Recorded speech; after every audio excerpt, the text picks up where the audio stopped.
This is one of the things that I noticed. Every time we make videos, you look significantly taller than me. Yeah. Significantly It's bigger. the torso. That actually happens. Like, you can be shorter than someone, but then when you sit down, you look taller because of the torso difference. That part. Yeah. That part. So. So I actually wanted to dig deep, and I'm gonna be the one interviewing. I'm gonna be digging into Marcy right now. Okay. And it's gonna be about her Nigerian culture, right? Because she's from Nigeria. Her family's from Nigeria. She didn't grow up in Nigeria. She's part of the diaspora. Yeah, the diaspora. Diaspora. There you go. Yeah, she's part of the diaspora. So I know that they have a lot of like kind of different perspectives sometimes than ones who grew up in the land, you know. And I just kind of want to understand that. One of the very first questions that I wanted to ask you, and I know this is kind of just like jumping straight into it. What's one of the biggest differences you notice between Nigerian men and African American men? The biggest difference is, honestly, I think with Nigerian men, they're not as like expressive. I think there's more like patriarchy influence in Nigeria. So it's more about like, you know, just spending money and I'll buy you this and maybe like sweet words, sweet talks. But I think with like African American men, they're more like, there's more conversation and more like, you know, emotional intimacy. Did you experience some of the like, when you, because you just came from Nigeria, I mean, you was out there for a month, you said you already ran into like people, at least in your family and stuff like that, with kind of some contradicting beliefs. Is there any other experiences that you like experienced in Nigeria to where it became very clear, like this is like a problem? Like, did you get any crazy remarks made on you to the street? Like, you know, like... Yeah, I mean, there were remarks. I went to like the, what's it called, the market, the supermarket, and I didn't know there was that many people. Like, cause it's like a smaller town in Sapla. It's called Sapla in Delta State, and it was just more about like my body, and then just like they call me Lagos girl because like I looked more kept. So people assume like, okay, if you look kept, you're coming from Lagos, you're coming from a city. I honestly kind of zoned out the comments because it was just kind of like, but it was just general look, compliments, and you're fine, whatever. Just silly things. I noticed you posted something talking about racism. Yeah. You know, that kind of like blew up a little bit. Yeah. There was a lot of people actually like, there was a good amount of people agreeing, but there was a good amount of people not agreeing, saying, you know, black people make everything seem like racism was like more serious than it is. And maybe that is an African American, you know, perspective more, because we've seen the effects of what that does and, you know, etc. How do you think slavery or the perspective of slavery differs from a person who grew up in Nigeria and their family was still in Nigeria and they never really experienced that versus, you know, a Nigerian who may have been affected by that and they're more African American more. They still have the last name, but they don't have no ties to... Right, yeah, the difference in perspective is pretty big, I would say, because like I know Nigerian schools, they don't really talk about slavery that much from what I've heard.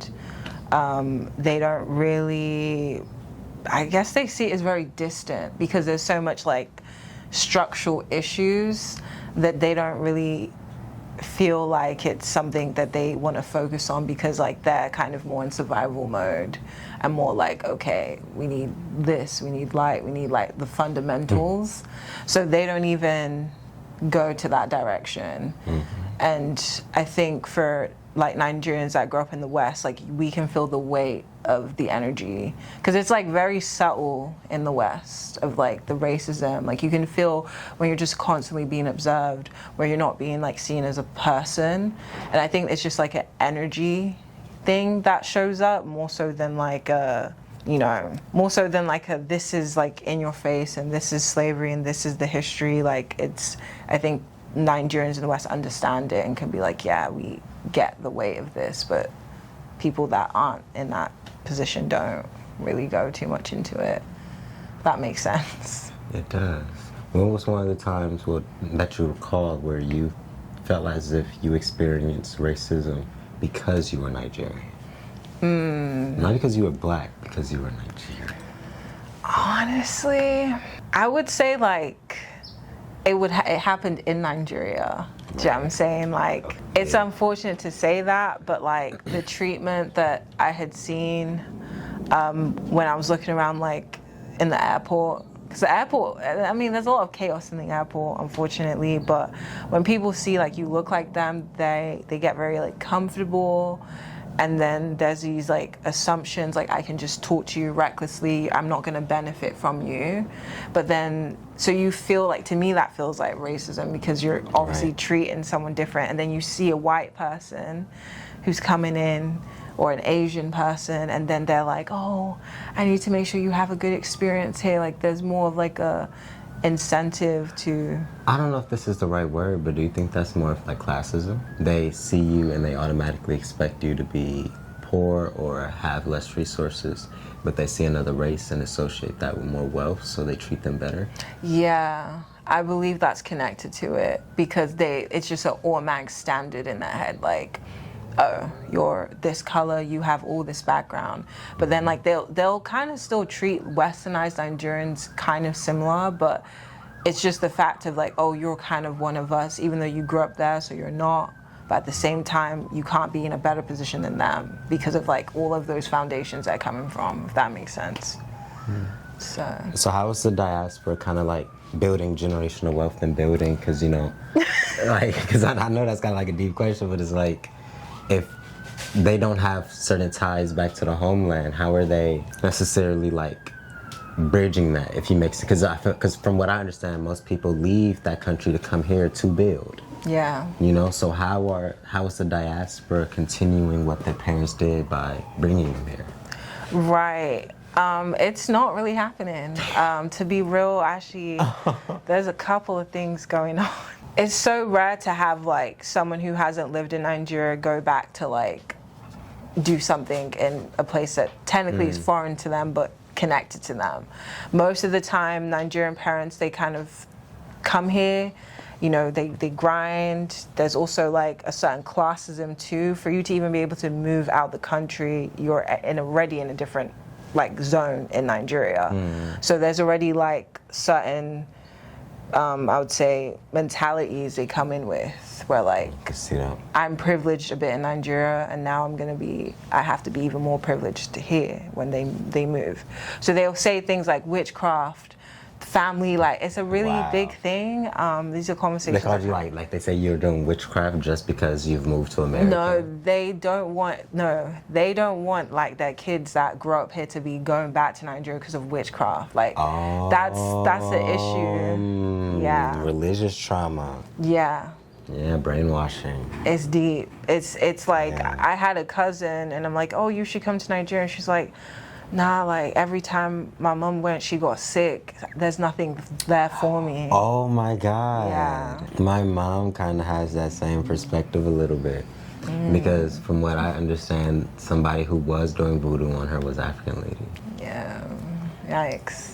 So they do have that. That is an African American ideology. They correlate you guys to like witchcraft and voodoo and spells and yeah, that is a thing. Shit. It's a thing.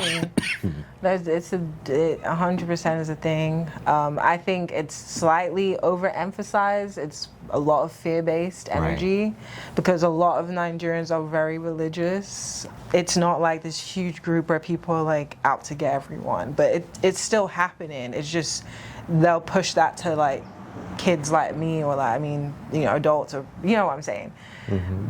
They'll say, yeah, don't go there, this is that happening, and my family, they're this, you can't trust them, and there's a lot of trust issues.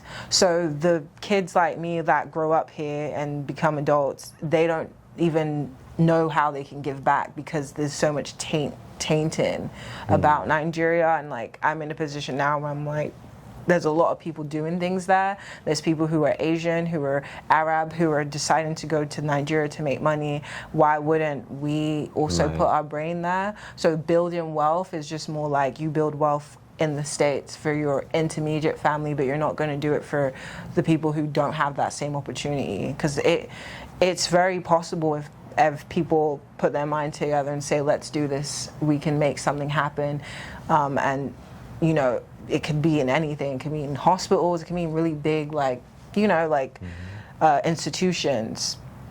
And because of all that fear and all of that negative projections, it deters people from coming back and even implementing and building that wealth. So they only see it as just do it where you grew up. Yeah. So how have you dealt with survivor's guilt? Do you know what that is? Yeah, isn't it like where you see everyone else kind of, the cracks happen and you when you make it out of a situation and you look back and see other people who didn't make it out of the situation. Like sometimes like car crash survivors have survivor's guilt when they're the only one that made it out the car crash. Right, yeah. How do you manage that, you know? Honestly, feeling bad for them and being like, damn. I guess like I don't really have it too much because like when I look at my parents, they didn't actually have the typical immigrant story. They were it speaks to me. They were both born in England, so like they came with a bit of privilege, so they didn't have to go through that hustling and bustling of I need to get my papers. So that transition through things were easy, and I didn't really have that like intermediate, like this is in your face, like we survived energy, because I think they were privileged too. But when I look at like family members and people who are a little bit extended away from that, I wouldn't say it's more of guilt. It's just like, oh, this kind of sucks, like damn, sorry, this is your positioning right now. Do they look at you as like from a sense of entitlement, like you're supposed to help them or you should help them because your circumstance may be a little bit better than theirs? Yeah, it does come with a lot of that, unfortunately. A lot of like our parents can say like they would send a lot of money home to the point where like they're not even having enough for that intermediate family because they know like, wow, like these dollars compared to this naira, what is this to send? But then it does like enforce a cycle, and then it's like Nigerians are very family orientated, so you get sucked in because it's like I'm for family, and then you don't have those boundaries.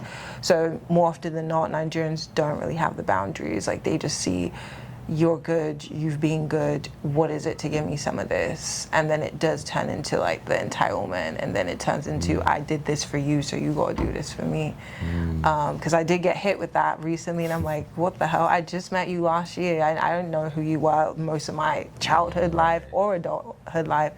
Just because you said you let me get, she was like, oh, I had your, I got like your hair done. I helped get your hair done. What do you have for me and stuff? And I'm like, you just suggested a hairstylist. That's not like a thing where I'm now buying you this like really big present for a suggestion, Right.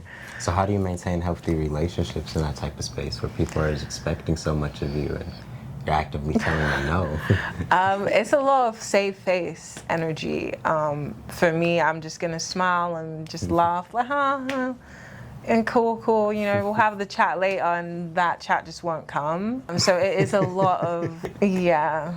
But that's what I'm saying, don't they start feeling some type of way? Like can't that breed resentment? They'd be like, oh yeah, we're gonna talk about it, then you just dip out and the talk never happened, and it's just like. Yeah, it definitely builds resentment, for sure, because they're like, oh, why isn't she giving anything? But they're not in any position to force you to do it. Like they can't, unless they like, again, there are these fears of kidnapping, and like there has recently a governor got kidnapped and stuff of the state, and it was deep. So people do plot and stuff like when that jealousy and hate is really heavy, that's the only danger, that someone can go so far in their brain to get that far. So it does happen, and that's usually the result when it gets to that extreme level. But more often than not, they know that they can't force it, so they're just going to be a little bit more subtle and try and pattern you a bit, like, oh, you're so this, you're so that, and kind of. Has anybody ever tried to use religion against you as a way to like guilt trip you to do something that you want? Thankfully, no. Like I don't come from a hyper religious background. I'm so thankful for that, because Nigerians can be super like, but they will use that God bless you, God said this, God had told me this. The industry, it's like, I call it the church industry.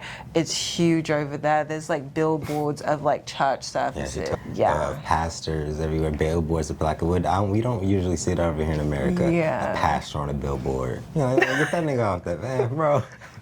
You know what I'm saying? Like, so that's crazy that it's like that out there. It is. I just realized how crazy it was. I just thought about, like, damn, that really was big billboards. That's what I'm saying. Like, they're treating them like stars, like celebrities. Yes. There's this whole prophet guy, I forgot his name, but there's like live streams. He's a whole streamer and shit. Like, I'm not joking. It's deep. He got like, I don't know how many followers he got, but he is deep. Them live streams, the people that follow him, like, he does tours and shit, like, it's serious. Like, he's set for life. Like, oh, damn. Damn. So I think, what are the last questions I have, at least? What is one of the biggest adversities you've faced being a Nigerian diaspora? I would say, I mean, because I've lived in so many different places, it's kind of one of those things where I just get categorized in different ways. So I don't think I've had like so much tension. I think the tension comes when I go to Nigeria, and then it's like you're met with like expectations and standards, assumptions. It's like, yeah, you don't feel as like prosecuted for your skin, but then it's like, well, your background. So it's just kind of like, I feel like anywhere, it's like you come to the Western space, it's like, oh, I can see your skin, and then, okay, you're Nigerian, and then maybe they might hear some good things or hear some bad things, but you feel kind of like a bit othered, and then it's kind of like, it's weird. I don't know how to describe it. It's like, you can hear the biases in comments, especially by non-Black people, and they're like, you're Nigerian, okay, this is what you do in your culture, this is what you do that. I heard that you guys, all of you guys have degrees and all this shit, like, it's like, and it's, I guess, good press, but at the same time, it's like, oh, you're othering me, and you're like separating me, and then I can tell you have certain mentalities that are a bit negative on the other side. Like, I know, like, people don't deep it, but like, Nigerians get used a lot as coons, like, from what I've seen. Like, they get used a lot as like, that's a Black person. I've noticed it, like, yeah. So even though I know that, even though I said that was going to be my last question, what's one thing you would change about Nigerian culture? The main thing you dislike?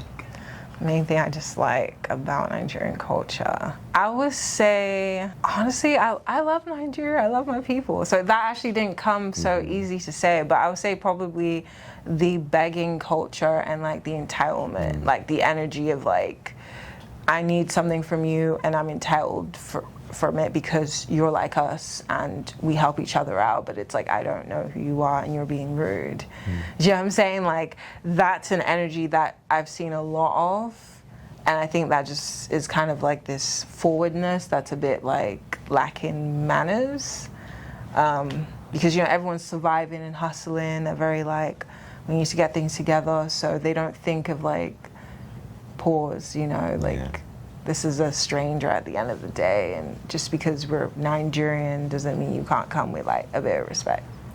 So I think that's a thing that I would change, is the begging and entitlement culture. I saw a video of this dude going on a raft through Nigeria, and like it was like I guess in like one of the slums or something like that, and there was a kid on the side, and literally as he was going past, he didn't say hi or anything like that.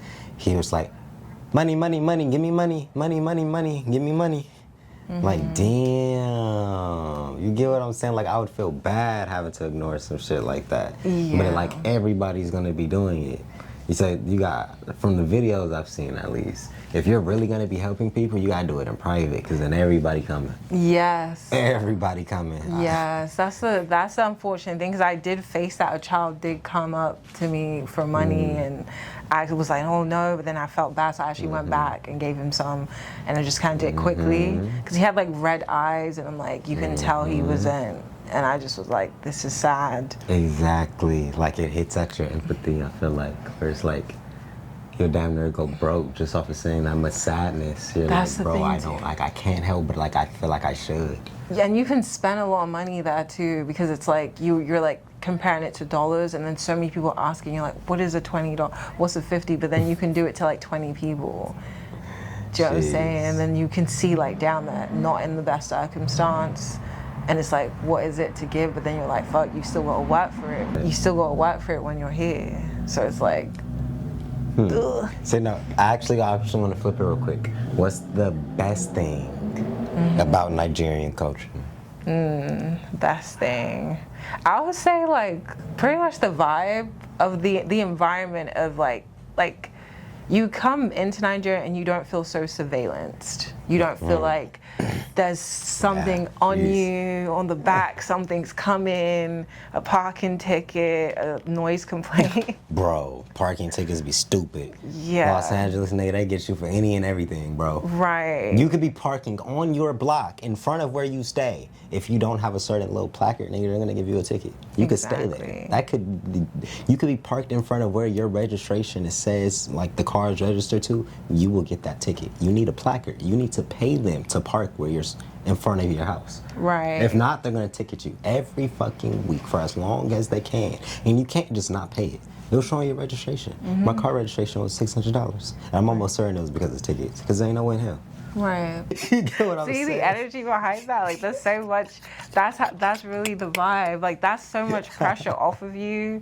Like you imagine you gotta like worry about parking for at a house you're already like paying for, and now you gotta worry about, oh, when can I park? Where can I park? And you're already paying, and now they're making you pay again. Like there's so many loops here, but like in Nigeria, it's like you pay for the year, right? Mostly, boom, covered. Parking ticket, what? That doesn't even exist. Wow. It's just more like, as long as you're not blocking someone, like that could be a thing where people like, we gotta really move your car, we don't care what happens, but more often than not, if you're just parking like a civilized person, you're set, and that's so much pressure off of you. It's just so much pressure of like all the extra loopholes of money and stuff. Yeah, like they stalk you out here for money, like they're vultures. Like, man, I literally see people in like the UCLA area. There's those ticket officers, they literally walk around and hunt like all day. Like that's their job, is to look for victims and look for people who's metered and ran out and they didn't come back fast enough. They get it, that's a quota. The police too. The police don't protect and serve out here. They hit quotas out here. Do you guys know that they have a quota they're supposed to hit every day?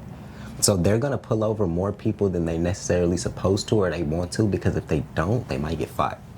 Right. Let that see. You get what I'm saying? It's like it's a game out here, bro. Right. It's rough. Like that's the one of the biggest things. Is just, all of that is off your back when you go, and then you can just be out anytime you want. More often than not, there isn't this. What are you doing here? It's just like, okay, you're out. Cool. Maybe they'll say be careful, like for a woman and stuff. Like, and it's really late, and like the worry about kidnappers or whatever, which isn't like as common as it's being pushed, but more often than not, it's just you're free to just exist in whatever way you want. It just doesn't obviously have the backing and the structure, but you can just do whatever. As long as you've got the funds, it's up to you. So that's the positive thing, is the freedom energy behind it. I fuck with that. It's a big thing. And you like and also like that family sort of culture where like if you have kids and stuff, like people aren't going to be quick to be like, oh my god, we need to take your kids away from you. Like that is the energy that's tight here, and I mean it's good at the same time, but there is a lot more like separation, like like they say it takes a village. That's kind of also the energy I've seen Nigerians being with children for the most part. Even though there are still children begging and suffering, there's always still a Nigerian that will help a child. But it's one of those things where there's not as much like, this is my family, that's your family. It's more like, okay. It's a community. Yeah. Which is beautiful, because we lack that here, I mean, like that now, back in the day, my grandpa's time, there wasn't no black homeless people. If you were homeless on the street, somebody was going to be like, yo, do you need somewhere to stay? We got a couch, we got a garage, we got an attic, we got a car, we got something. You're not just gonna be outside. But, that got broke down over time strategically. Literally, that's a story for a whole nother day. They broke that type of dynamic down over here. They really did isolate us and put us in survival mode, turned us against each other. That's unfortunate, but yeah. Yeah. Is there any last things that you want to say, you know, about your culture? Just anything regarding anything, you know? Yeah, I mean, you know, with everything going on, I think it's good to be like connected to your culture, be connected to your roots. And I think there's a lot of diaspora chat, like stuff in South Africa, like separations. And I'm just like, you know, we can have our differences on like, you know, this is my ethnicity, but at the end of the day, like we're all kind of dealing with the same energy, you know. We're trying to get our economics better, our collective economics better, where, you know, that could be something we can work on. Also our trust, you know, even though Nigeria has that energy, there's still a lot of lack of trust, still a lot of, you know, like back and forths. And I think if we were to build our collective trust, it would put us in a really good position. And just also just embracing differences and not be attacking differences. Like, I just find it so like annoying seeing, you know, black people like treat people that look like them like weird, and then like people who don't look differently, they're like paving this ground and saying, don't worry, I got you. But then, you know, I just want a lot more like self-love for everyone and for ourselves and for each other, and just keep rolling through that direction. I love that. All right, y'all. I think that was it for this episode. Y'all know where to find Marcy, of course. Ain't her first time on the page. Right. But we gonna see y'all in the next video. I love y'all.